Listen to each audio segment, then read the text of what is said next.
Il est l'heure d'ouvrir notre fenêtre sur l'étranger. Maya, vous partez à l'autre bout du monde, vous partez en Australie. En Australie où se trouve en ce moment Lucie Berbet. Bonjour Lucie, ce matin vous nous faites visiter un hôpital un peu particulier puisque les patients ne sont autres que des koalas.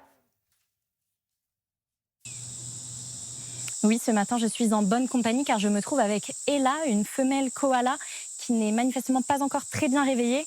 Alors Ella, elle vit ici depuis 2 ans dans cet hôpital de Port Macquarie sur la côte est de l'Australie. Un hôpital ouvert en 1973 et qui était l'un des premiers en son genre car ici, on ne soigne que des koalas, ces animaux emblématiques de l'Australie qui sont aujourd'hui menacés. Alors avec Jules Pilorge, on a eu l'occasion de tourner dans les coulisses avec les soigneurs. Regardez notre reportage. C'est ici, sur la côte est de l'Australie, dans cette forêt d'eucalyptus, qu'est né le premier hôpital pour koalas du pays. Depuis plus de 50 ans, la même routine. Il faut chaque matin nourrir tous les patients. Tu grimpes un peu plus haut?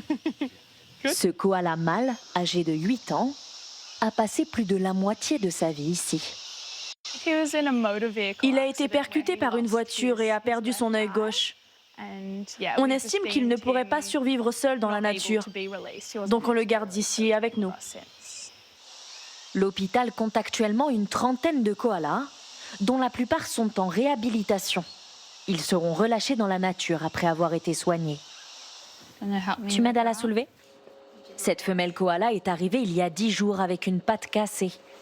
Mais ce sont d'autres symptômes qui inquiètent aujourd'hui la vétérinaire, une Française originaire de Lyon. On peut voir à l'échographie que la vessie elle est très inflammée. L'animal souffre de la chlamydia, une infection qui touche de nombreux koalas. Un danger de plus pour cette espèce déjà menacée par les activités humaines et la destruction de son habitat.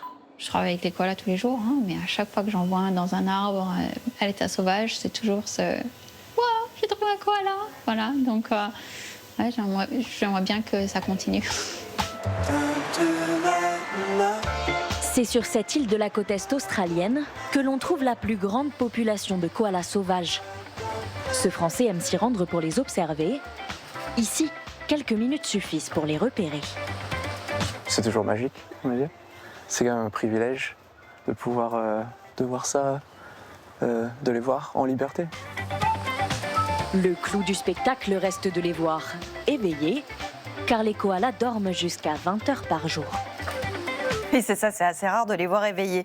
Lucie, les koalas, on l'a compris, ils sont menacés. Ils ont récemment été classés comme espèces vulnérables. Combien en reste-t-il à l'état sauvage et que fait-on pour les préserver ? Et on estime qu'il reste environ 43 000 koalas sauvages en Australie. Ils étaient plus de 10 millions il y a encore 2 siècles.